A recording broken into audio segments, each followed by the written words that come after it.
everyone, I have a very large game of Civilization 5 going. I'm doing the One City Challenge as the Shoshone, and it's on a huge map with continents. I started in the modern era, but we have long since maxed out technology. And as you look at the mini-map here, most of the world is controlled by a Franco-Aztec team. So when I started this game, I also put the AIs on teams, and I'm a lone player. And they have dominated most of the world. And domination is the only victory type. So if you just look around, you can kind of just sort of see the situation. I have a war going on with the French and the Aztecs. It's been going on for hundreds of turns now. It's the third such war I fought with them. The first two are much briefer, but the situation doesn't really allow for peace. If you look at my cultural situation with the social policies, I've maxed out the honor tree. So I've developed over 200,000 gold killing all these Aztec units. And just to give you an idea of how many units they have, because if you look around, there's clearly a lot. If you look here, clearly a lot.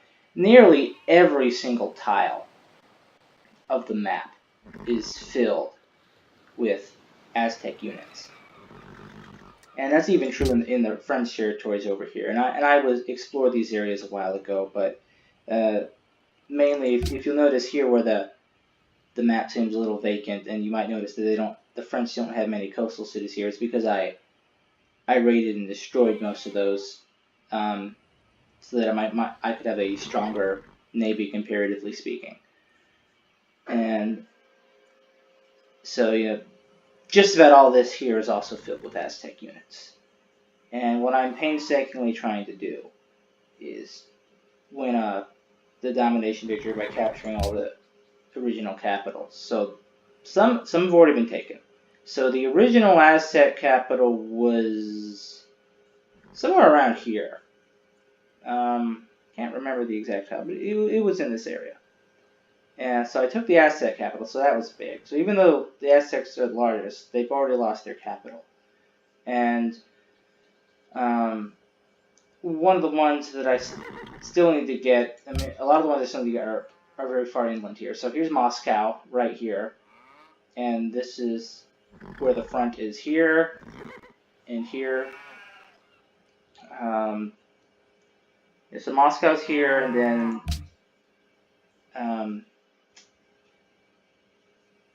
Beijing is here, so I'll need to get that, and then I think I already got Carthage during a raid of the coast here from the when it had been taken by the Aztecs, and then I think I already took Istanbul, which was also on the coast, so that's the Turkish capital. So some of the capitals have already been taken by me.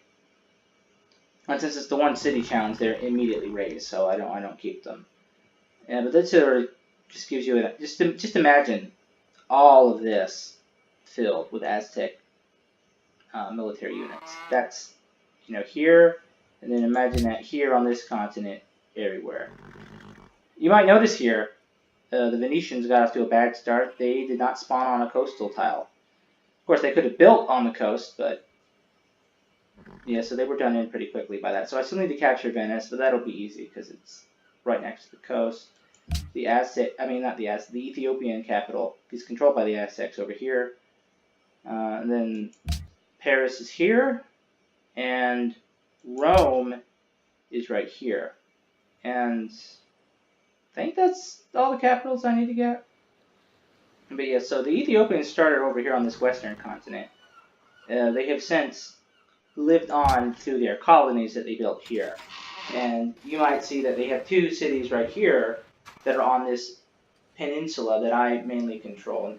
And you can kind of see that I was in a very ideal start for the One City Challenge. I had this peninsula pretty much all to myself on this eastern continent here. And then the Russians have managed to survive one of their last original cities is over here. And as you can see, the Aztecs have built citadels and stolen nearly all the land except for the city itself. And then, as I have driven the Aztecs out of some of these areas and destroyed some of their cities, the Ethiopians and the Russians have built more colonies. And the most recent one, right here, as I just won a pretty successful campaign of liberating this entire, I'm not sure what to call this land formation, but this sort of loop around this inland sea. This was all owned by the Aztecs at one point through settlements or conquest, and I eliminated all of it. And I was hoping that I could start to push inland here, but my advance has begun to stall. And the main reason for that is, and I'll go ahead and hit next turn. The main reason for it is, undo that instead. Not next turn. The main reason for it is that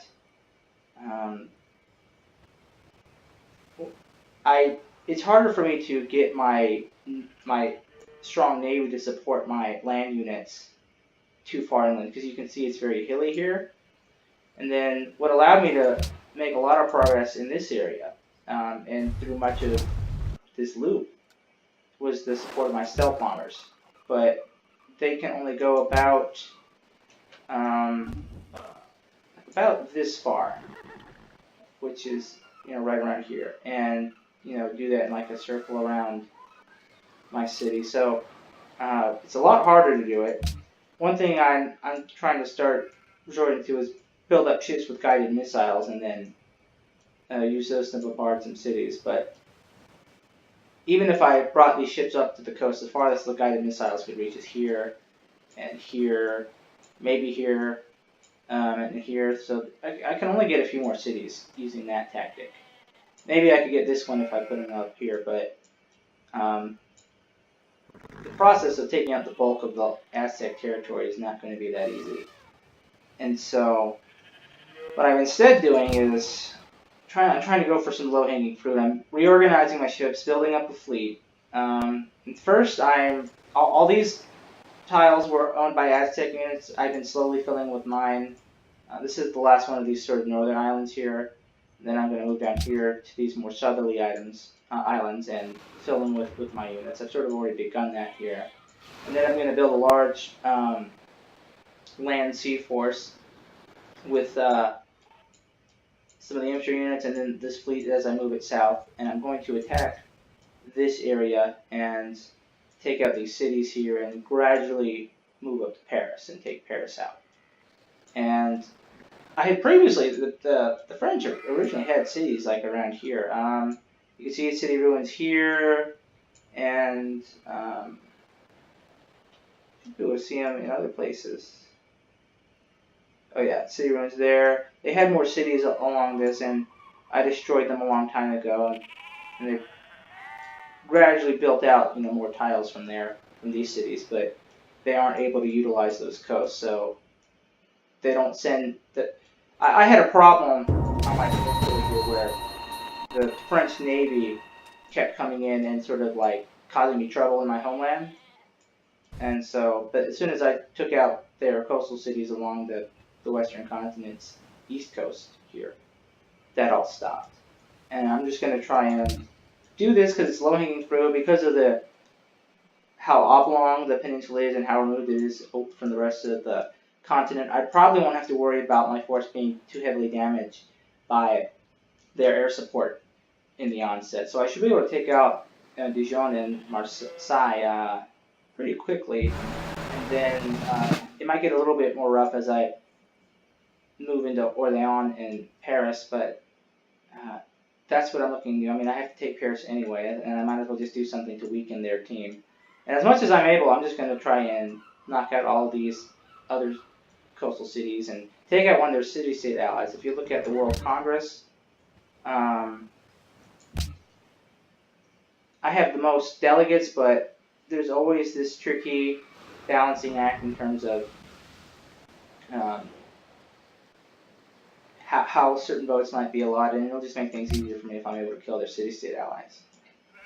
So that's what I'm looking to do. Some of you might be wondering why I haven't been annihilated yet if tech is maxed out by nuclear weapons. And the reason for that is I got nuclear non-proliferation passed a long time ago, so that's kept me safe. Anyway, that's what I'm trying to do. I'll make another video that as I begin to invade this peninsula here, and we'll see how this war continues to go.